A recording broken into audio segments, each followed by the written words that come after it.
Death at Rottingdean, Chapter 34. The female of the species is more deadly than the male. Rudyard Kipling, The Female of the Species.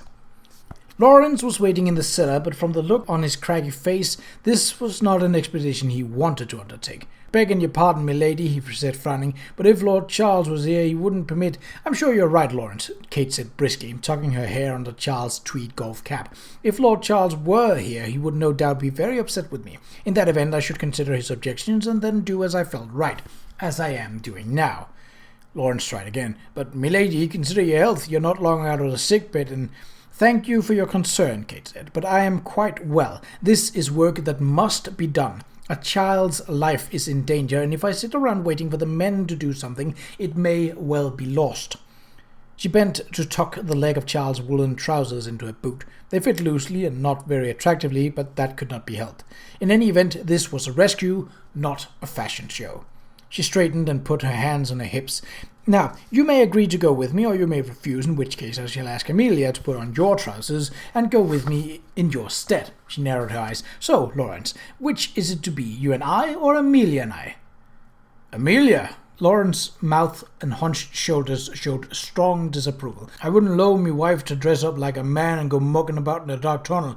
His eyes took on a crafty look, and he made one more effort to dissuade her. "Why, there's probably rats down there, and spiders, big hairy spiders." He used his hands to measure out a spider the size of a wash basin. "Tunnels are terrible places, milady. Why, I once read about a man who broke his leg in a tunnel and died of starvation. Had he been a woman, he would have packed a sandwich," Kate said, pulling on her close-fitting leather driving gloves. Over the trousers she was wearing a heavy woolen fisherman's sweater and a knit scarf. "Well, are you going or are you staying?" Lawrence sighed heavily. "I'm going, but if Lord Charles were here—" "Very good, then I believe we are ready. Do you have the lantern and the photographic equipment?" "Yes, ma'am," Lawrence said, "but I don't know for the life of me what you meant to do with—" "And a weapon of some sort."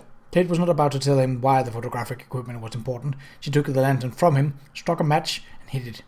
Lawrence looked sheepish. "I wanted to take a knife from the kitchen, but Miss Portney was sitting right beside the drawer, so I found this in the garden shed." He held up a cricket bat. "That will serve more effectively than a knife, I believe," Kate said. "I should much prefer to bash someone over the head than to cut him up." She held out her hand. "I will take the bat and the lantern and go first. You fetch the rest and bring up the rear." Lawrence's mouth fell open. "Milady?" Kate seized the bat. "Enough," she said sharply. "We are wasting time."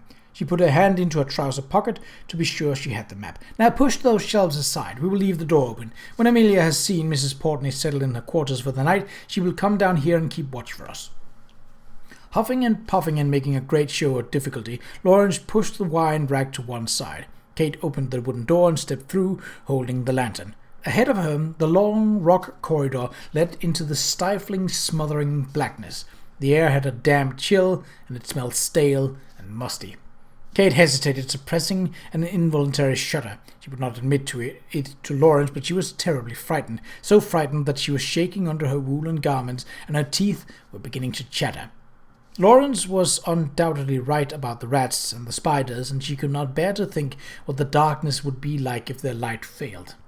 But her terror was not just for herself. Since Patrick had gone missing and she realized he had been abducted, she had carried a frozen knot of fear in her stomach.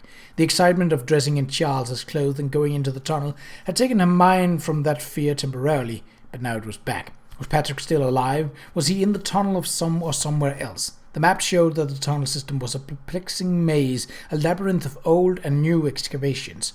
What if he were here, but hidden, bound and gagged in some secret corner? What if the man who had taken him had already fled, and the boy could not be found? What if— She straightened her shoulders resolutely. Patrick could die while she debated with herself. It was time to go forward. And anyway, Beryl Barwell insisted on seeing the damn tunnel.